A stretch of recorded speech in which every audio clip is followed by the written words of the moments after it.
Do you know what's harder than buying crypto?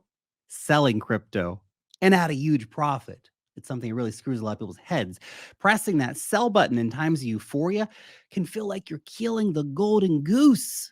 You want the golden eggs, baby, and it keeps making more, but one day it won't. In this video, I'm going to give you some thought provoking anecdotes and examples that I hope will help you walk away with life changing gains at the end of this market cycle instead of riding your bags down to zero. Now, you might be asking yourself, well, why would you even sell? Aren't we just going to go up forever? Aren't we investing in the future of finance here? Well, look, we know that many altcoins simply aren't going to make it into the next market cycle. So you don't want to marry your bags and go down with the ship. There's not really a reason to, unless you just love pain. But what about Bitcoin? Isn't Bitcoin going to go up forever? Well, who knows? Hopefully, obviously, and sure, there's a lot of truth to Bitcoin bull Michael Saylor's reasons for not ever selling his Bitcoin. Indeed, why sell the winner to buy the loser? In his argument, the loser, of course, being the US dollar, as it just keeps losing value against BTC for basically the entire 15-year straight of Bitcoin's existence. It's all true. But let's bring friend of the show, Warren Buffett's quote in mind here. And I paraphrase, but this: a concentrated bet builds wealth, but diversification preserves your wealth. Your concentrated bet on crypto throughout a bull market builds your wealth. But to preserve your wealth across the bear market and for years to come, you may want to consider diversifying some of your money into other assets whose price trajectory is ideally not too correlated with the cryptocurrency market. But Lark, I fear I won't be able to bring myself to push the sell button. I feel nauseated having to give up my eternal coins for shitty fiat. I get it. View this way. Ultimately, you won't sell your crypto in exchange just for dollars to stick under your bed or whatever your local currency is. Instead, you're going to sell it for what these dollars can buy you. Something of lasting value that has meaning to your life. And before we get into that, keep in mind that Bitcoin, of course, here is the exceptional crypto asset. I personally will be holding most of my Bitcoin for another decade, maybe more. Keep that in mind. Altcoin profits, those moved into Bitcoin later on, the same way you might move it into other assets like real estate. Selling altcoins to get more Bitcoin is a tried and trusted way to get more Bitcoin in a bull run. You can just buy Bitcoin here too. That's fine. When it comes to altcoins, chances are if you don't sell during the bull run, then you will have deep regrets in the bear market. Everyone feels like a genius going up and an idiot going down. So what kind of lasting value are we talking here? Well, first, let's talk about security and freedom. Here's an anecdote from Morgan Housel's great book, The Psychology of Money. Derek Sivers, a successful entrepreneur, once wrote about a friend who asked him to tell the story about how he got rich. He said, I had a day job in Midtown Manhattan paying $20,000 per year. That was about the minimum wage at the time. I never ate out. I never took a taxi. My cost of living was about $1,000 a month, and I was earning about $1,800 a month. I did this for 2 years, and I saved up $12,000. I was 22 years old.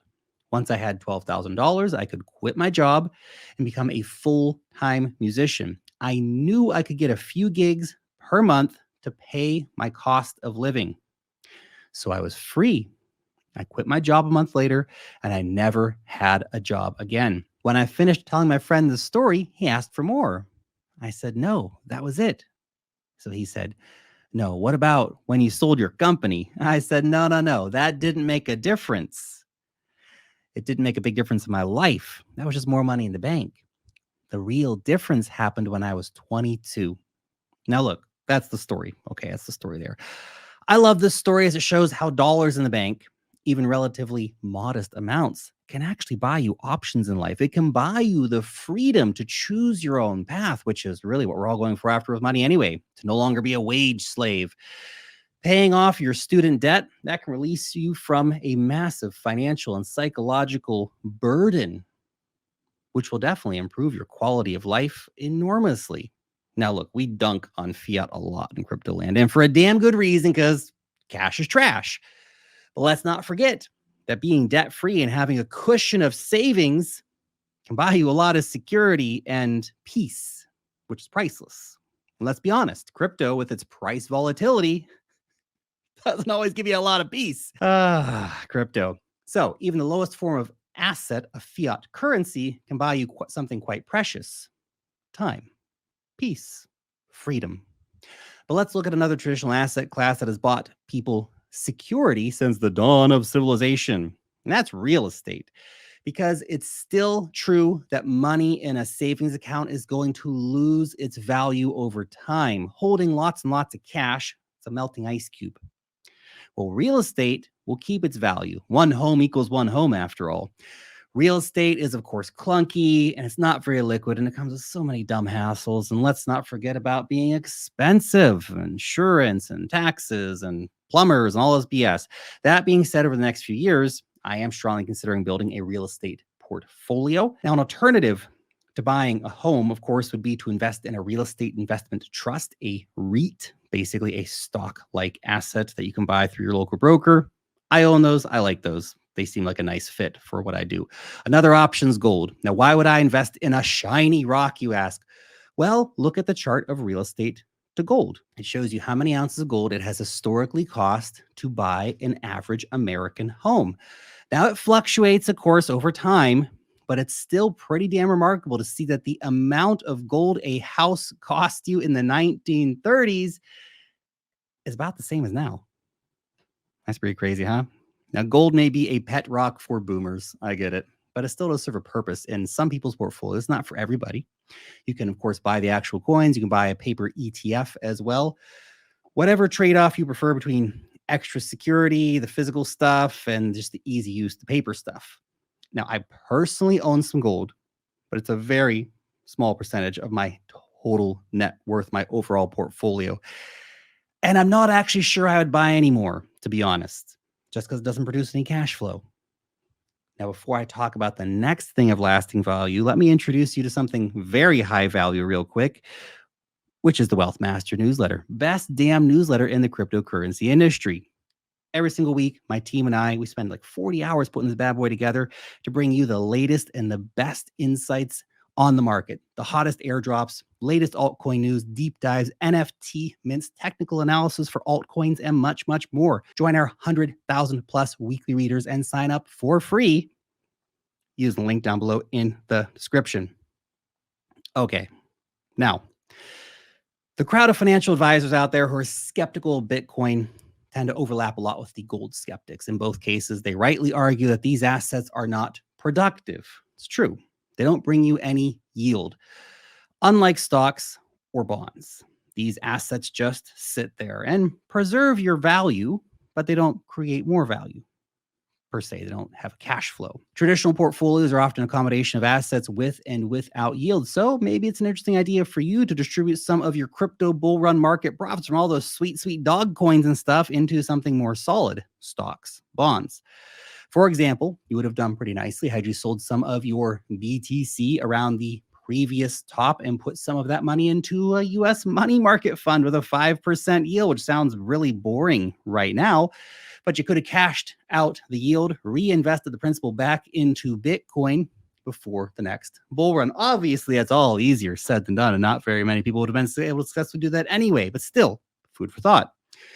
But if you're not a fan of bonds, and I'm not personally, then dividend stocks become a very interesting option. There are a lot of dividend stock index funds, for example, where you can let your money work for you. Now, I actually own a lot of individual dividend stocks, as well as some dividend ETFs for property markets or stuff like that. I enjoy the residual income and the diversification that they offer. It's pretty nice to get those payouts. But maybe you're a tech optimist. Well, then technology stocks could become an obvious bet for you as well. Investing some of your profits back into tech companies is a bet on human ingenuity and creativity over time.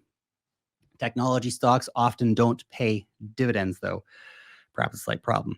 But their prices can appreciate pretty fast, so maybe it doesn't matter if you're getting dividends. That being said, a word of warning here, because they have the same risk-off factors that crypto does. So if your crypto coins are going to go down because of wider macro situations happening in the markets, your tech stocks are probably going to get savaged as well and go down dramatically. So be careful with your time. You might want to sit in fiat for a bit in that situation, buy your hot tech stocks when the prices go down a little bit.